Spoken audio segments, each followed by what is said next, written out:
ஜனாதிபதி அனுரகுமார திசாநாயக்க நிந்தவூருக்கு போயிருந்தார். என்னத்துக்கு நிந்தவூருக்கு போயிருந்தார் அப்படின்னு சொன்னால், அந்த ஊரில் இருக்கிற ஒரு கலாச்சார மண்டபம் அதனுடைய நிர்மாணப் பணிகளை ஆரம்பித்து வைக்கிற அதுக்காகத்தான் போயிருந்தார் ஜனாதிபதி. கிட்டத்தட்ட அந்த கலாச்சார மண்டபம் 22 வருஷமாக அதனுடைய கட்டுமான பணிகளை ஆரம்பித்து இடையில் கைவிட்ட நிலையில் பாழடைஞ்சு கிடக்கு. இந்த கலாச்சார மண்டபத்தினுடைய நிர்மாணப் பணிகள் ஆரம்பித்து மீண்டும் அது முழுமையாக கட்டி முடித்து மக்களுக்கு புதுப்பொலிவுடன் கொடுக்கணும் அப்படிங்கிற நோக்கத்தில் அதனுடைய நிர்மாணப் பணிகளை பார்க்குறதுக்கு ஆரம்பித்து வைக்கிறதுக்கு ஜனாதிபதி போயிருந்தார். இந்த கலாச்சார மண்டபத்துக்கு பேர் என்ன அப்படின்னு சொன்னால், ஸ்ரீலங்கா முஸ்லீம் காங்கிரஸினுடைய மறைந்த தலைவர் எம் அஷ்ரஃப் அவருடைய பேர். இந்த கட்சி ஸ்ரீலங்கா முஸ்லீம் காங்கிரஸ் கட்சி அப்படிங்கிறது இன்றைக்கு வரைக்கும் அந்த கட்சியினூடாக எத்தனை பேர் பாராளுமன்றம் வந்திருக்கிறாங்க, அமைச்சராக இருந்திருக்கிறாங்க. அதனுடைய தலைவர் இன்றைக்கு வரைக்கும் அந்த கட்சியின் பேரால் பாராளுமன்றத்தில் இருக்கிறார். இப்படியெல்லாம் அந்த கட்சி இருக்கிற நேரத்தில் முஸ்லிம்களுக்கு முகவரியை பெற்றுக் கொடுத்த கட்சி, பல இளைஞர்களுக்கு தொழில்வாய்ப்புகளை, பல மில்லியன் ரூபாய் பெறுமதியான அபிவிருத்திகளை செய்த ஒரு கட்சி. அந்த தலைவர் அஷ்ரஃப், எம் அஷ்ரஃப் அவருடைய பேர் தான் அந்த கலாச்சார மண்டபத்துக்கும் இருக்குது. அப்படிப்பட்ட ஒரு தலைவரின் பேரால் கட்டப்பட்ட இந்த கலாச்சார மண்டபம் இறுதியில் ஆடுகளும் மாடுகளும் போய் தஞ்சமடைகிற ஒரு இடமாகத்தான் அது மாறிப்போயிருந்தது. அதை இப்போ ஜனாதிபதி மீள் நிர்மாணம் செய்து மக்களுக்கு புதுப்பொலிவுடன் கொடுப்பதற்கு அத்தனை வேலைகளையும் செஞ்சுட்டு நிதி ஒதுக்கீடுகளையும் செஞ்சிட்டார். அந்த நிர்மாணப் பணிகளுக்குத்தான் ஜனாதிபதி நிந்தவூருக்கு போயிருந்தார். அந்த நிர்மாணப் பணிகளை ஆரம்பிச்சுட்டு வார நேரத்தில் அந்த மக்கள், அங்கே கூடியிருந்த மக்கள் நிறைய பேர் கூடியிருந்தாங்க. ஆண்கள், பெண்கள், இளைஞர்கள், யுவதிகள், சின்னவங்க, பெரியவங்க எல்லாருமே அந்த இடத்துல கூடியிருந்தாங்க. இவங்க கூடியிருந்து ஜனாதிபதியை கண்டதும் உண்மையிலேயே அவர்களை அறியாமல் சில வார்த்தைகளை சொல்லியிருந்தாங்க. சில பெண்கள், தாய்மார்கள் அந்த இடத்துல ஜனாதிபதி அனுரகுமார திசாநாயக்கவை கண்டதும் என்ற அல்லாவே என்ற அல்லாவே அப்படின்னு சொல்லி அவரை கண்டதும் அவங்கள அறியாமலேயே அந்த வார்த்தைகளே சொல்லியிருந்தாங்க. ஏனென்று சொன்னால் அதுக்கு பல காரணங்கள் இருக்குது. சில பேர் அங்கிருந்த சில பேர் ஐ லவ் யூ சார் அப்படின்னு சொல்லியிருந்தாங்க. பெண்கள் கூட சொல்லியிருந்தாங்க. உங்களோட கட்சி தான் சிங்கள மொழி தெரியாதவங்க நிறைய பேர் இருந்தாங்க. என்ன மொழியால் பேசுகிற அப்படிங்கிற கூட விளங்காமக்கு எப்படியாவது அனுரகுமார திசாநாயக்கவோட ஜனாதிபதியோட பேசணும் அப்படிங்கிற ஆர்வத்தில் என்ன எல்லாமே அவங்கள அறியாமல் அவங்களோட மனசில் இதயத்தில் என்னென்னலாம் வெளிப்பட்டதோ அத்தனையும் பேசியிருந்தாங்க. ஏன் இதெல்லாம் அந்த மக்கள் பேசியிருந்தாங்க? ஏன் அந்த மக்கள் இப்படியெல்லாம் சொன்னாங்க? ஜனாதிபதியை கண்டதும் என்ற அல்லாவே ஐ லவ் யூ ஏன் சொல்லியிருந்தாங்க? ஏன் அந்த மக்கள் வார்த்தைகளை கட்டுப்படுத்தலை அப்படின்னு நீங்கள் யோசிக்கலாம்.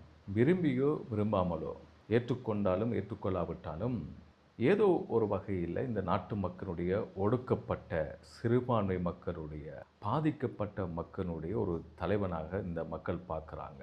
கடந்த காலங்களில் இலங்கை ஆண்ட நமக்கு தெரிந்த அளவில் இலங்கையில் இருந்த ஜனாதிபதிகள் அந்த பகுதிகளுக்கு வாரது ரொம்ப கஷ்டமாக இருக்கும்.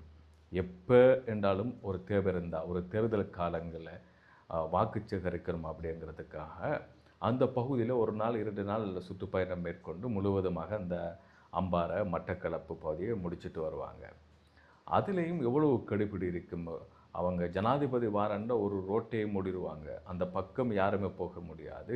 ஒரு வாரமாக பாதுகாப்பு கெடுபிடி இருக்கும். ஜனாதிபதி வாரத்துக்கு முன்னே மக்களுக்கு மிகப்பெரிய இடைஞ்சலாக இருக்கும். சரியான முறையில் பயணங்களை மேற்கொள்ள இயலாது, ஒரு இடத்த போக இயலாது, வர இயலாது. ஜனாதிபதி வந்து போகும் வரைக்கும் அப்படியான பெரும் கெடுபிடியை அந்த மக்கள் கண்டிருக்கிறாங்க. கடந்த காலங்களில் ஜனாதிபதி உண்டு நம்ம ஊருக்கு வாரன்னு சொன்னால் எப்படி இருக்கும் அப்படிங்கிறத அந்த மக்கள் அனுபவிச்சிருக்கிறாங்க. மற்றது ஜனாதிபதிக்கும் மக்களுக்குமான தொடர்பு நெருக்கம் என்பது மலைக்கும் மடுவுக்குமான தூரம் மாதிரித்தான். மக்களுக்கும் ஜனாதிபதிக்கும் இடைவெளிகள் என்பது மிக தூரம். அப்படியான ஒரு காலகட்டம்தான் இலங்கையில் இருந்தது. ஆனால் அனுரகுமார திசாநாயக்க அதை எல்லாத்தையும் கடந்து நானும் நீங்களும் ஒன்றுதான் அப்படிங்கிற வகையில் மக்களோடு இருக்கிறார், மக்களோடு பேசுகிறார். அப்படிங்கிறத மக்கள் புரிஞ்சு கொள்கிறாங்க. இல்லைன்னு சொன்னால் அந்த மக்கள் இந்த அளவுக்கு தங்களுடைய எல்லைகளை மீறி கட்டுப்பாடுகளை மீறி வார்த்தை பிரயோகங்களை விட மாட்டாங்க. இவர் ஏதோ ஒரு வகையில் அந்த மக்களுக்கு ஏதாவது செய்வார் அல்லது தங்களை ஏதோ ஒரு வகையில் காப்பாற்றுவார் அப்படிங்கிற வகையில் அந்த மக்கள் விரும்புகிறாங்க, நம்புகிறாங்க.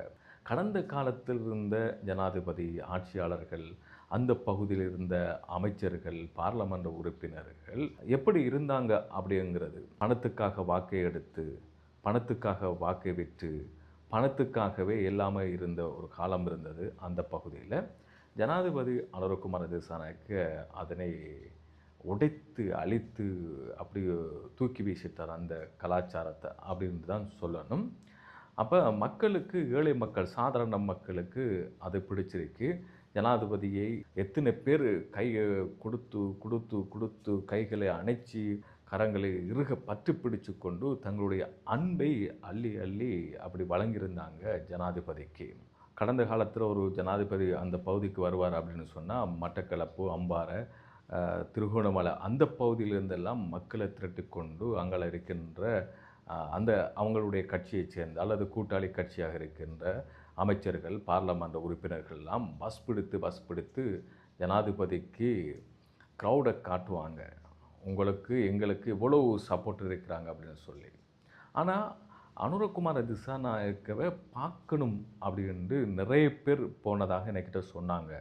அவரை பார்க்கணும், அவர் பேசுகிறது, அவர் பிடிச்சிருக்கு ஏதோ வகையில், நாங்கள் போகணும், நேசிக்கிறோம் அப்படிங்கிற வகையில் சொல்லியிருந்தாங்க.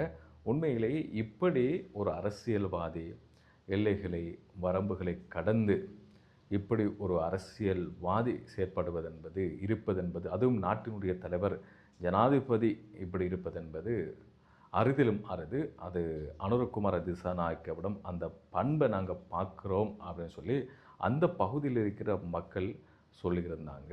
நீங்கள் யோசித்து பாருங்கள், அந்த மக்களுக்கு எவ்வளோ எதிர்பார்ப்பு இருந்திருக்கும். அந்த கலாசார மண்டபம் முழுமையாக நிறைவு பெற்று விழாக்கோலம் பூத்து குலுங்கின அந்த கலாசார மண்டபம் எவ்வளோ ரம்மியமாக, எவ்வளோ அழகாக இருக்கும். ஆனால் 22 வருஷமாக அந்த பகுதியில் எத்தனையோ அரசியல்வாதி இருந்தாங்க, கொடிக்கட்டி பறந்த அமைச்சர்கள் எல்லாம் இருந்தாங்க.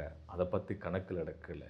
அஷ்ரஃப் அதுலேயும் இன்றைக்கு வரைக்கும் அந்த பகுதியில் இருக்கின்ற முஸ்லீம் அரசியல்வாதிகள் பாராளுமன்றத்துக்கோ மாகாண சபைக்கு போகிறேன்னு சொன்னால் அஷ்ரஃபை சொல்லி அவருடைய ஃபோட்டோவை போட்டுக்கொண்டு தான் இன்றைக்கு மக்கள்கிட்ட போகிற அளவுக்கு, அந்த அளவுக்கு கட்சியை வளர்த்த அந்த தலைவனுடைய பேராளர் இருக்கின்ற அந்த கலாசார மண்டபத்தை கூட நிறைவு செய்யாமக்கு ஒவ்வொரு தேர்தல் காலத்திலையும் நாங்கள் முடித்து தருவோம், எங்களுக்கு வாக்கு போடுங்க, நாங்கள் முடித்து தருவோம், எங்களுக்கு வாக்கு போடுங்க அப்படின்னு நான் சொல்லிவிட்டு இறுதியில் வாக்கெடுத்துட்டு பார்லிமெண்ட்டுக்கு போனாங்கன்னு சொன்னால் முடிஞ்ச கதை. அடுத்த 5 வருஷத்துக்கு திரும்பியும் சொல்லி மக்களை ஏமாற்றினாங்க. இப்படி நிறைய விஷயங்கள் கிழக்கு மாகாணத்தில் மக்களை ஏமாற்றிய விஷயங்கள் இருக்குது.